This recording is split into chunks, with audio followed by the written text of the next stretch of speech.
So it's my pleasure to be part of this, and I really thank the organizers, the Global Education Leadership Foundation, for inviting me to be the chief guest and to this novel initiative, Harmony 2020. Congratulations to all the schools and young children, leaders who have reached the final stage in this competition. I'm sure you would have put up a lot of hard work, passion, and dedication behind these. And at this moment, I would say, while I say that all the best for the finals, but I would also say that just be focused on the journey that you have traveled. And the journey is your ability to discover India in its raw and natural form. I say it to be a raw and natural form because uh, the manicured environment within which we have our own houses, colonies where we reside, or the schools where we study is just 10% of India, while 90% of the country still continues to live with less than 5 lakhs per annum, and 70% of the country lives with less than 2 lakhs per annum. I think we as young leaders have long march way to go to really transform India into a superpower in the world. When we become superpower, I say India should be much different from America and what China is trying to be today. What is the difference? The difference will be brought out by young leaders like you. And as young leaders, I would like you to urge that while economic growth engine will take us to become a superpower, make us superpower, we also should aspire that the direction that we give to the masses, because every leader is a person who is heading a lot of masses who are behind them. To these masses, we should show the rightful path. The rightful path is loaded with trusteeship and humility. These are the two characteristics I would like to spend a little bit of time on.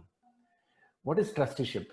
Trusteeship is about being sensitive and being responsible towards not just ourselves, but towards the planet as well as the people, because these are the things which contribute whatever we want to do in our life.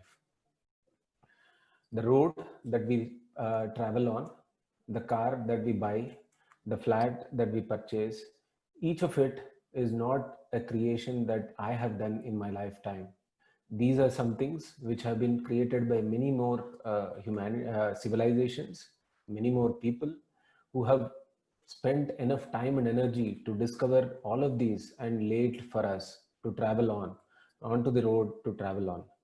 So as a true human being, you are laden with a responsibility to ensure that we give respect towards the creations that have been done in the past. And that we say is the true trusteeship.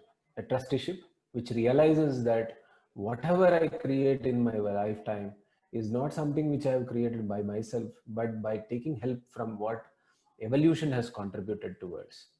So the second is, of course, humility.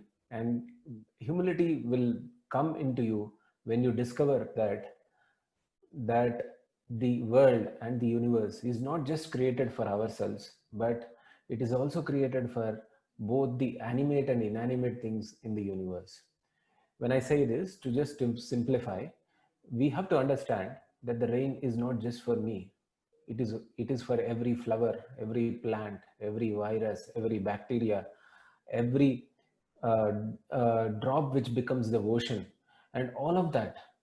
So if the rain is for everybody and it's just not for the human being, and if the sunlight is and its rays is not just for the human being but for the entire world and the universe, then we need to be truly humble. That truly humble that we as human beings are a very minuscule part of this entire universe. And when we imbibe this humility and trusteeship within ourselves, we start our journey to become what we call as true leaders. From young leaders, you will mature into true leaders. So I urge you that you focus while you traverse your path in all, whatever field you choose, you focus to become true leaders from being a young leader. As a young student, I myself was always attracted to fair-skinned girls, junk food, watching cricket more for quizzing and discussing rather than playing, movies and all other entertainment sources, only to discover that all of these are distractions and that the real happiness, what we call as eternal joy, is actually in acting without expecting any result, but with an intention of creating an excellent product or a creation. There is a sheer joy when you create excellent things. Many years later, while I failed to crack the medical seat because I got only 96% in 12th standard, I took a decision that I will forever not be paying any donation or seek a management seat, which meant that I went to a little lesser known dairy technology college, which was a government college. But the beauty of this government college was the education ethic. The education ethic was actually drove me to understand the value of hard work and working with a lot of attention without any distractions. That single shift helped me to develop my ability to create things and undertake work with excellence.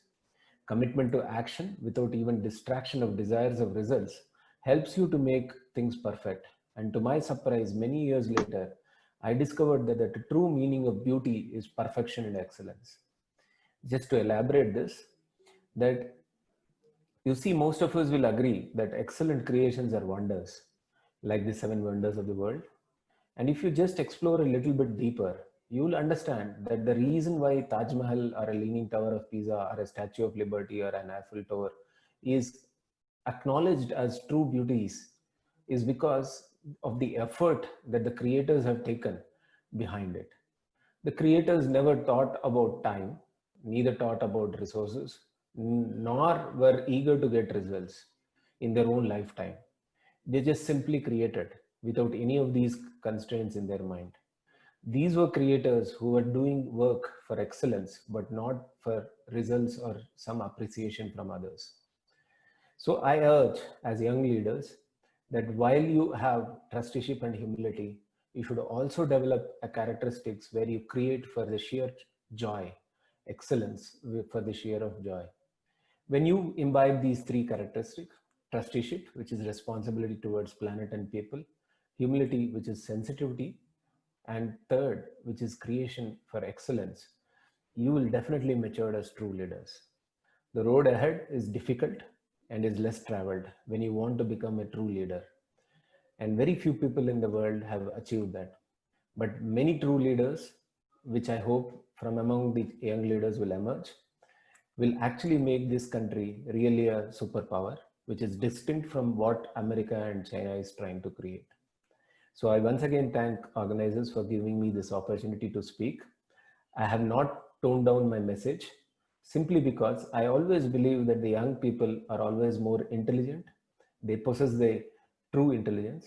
They can understand whatever message that is being delivered. It is only by age and people like us who are 45 to 50 years, we have a lot of biases, judgments, and so many other things which actually reduces our intelligence.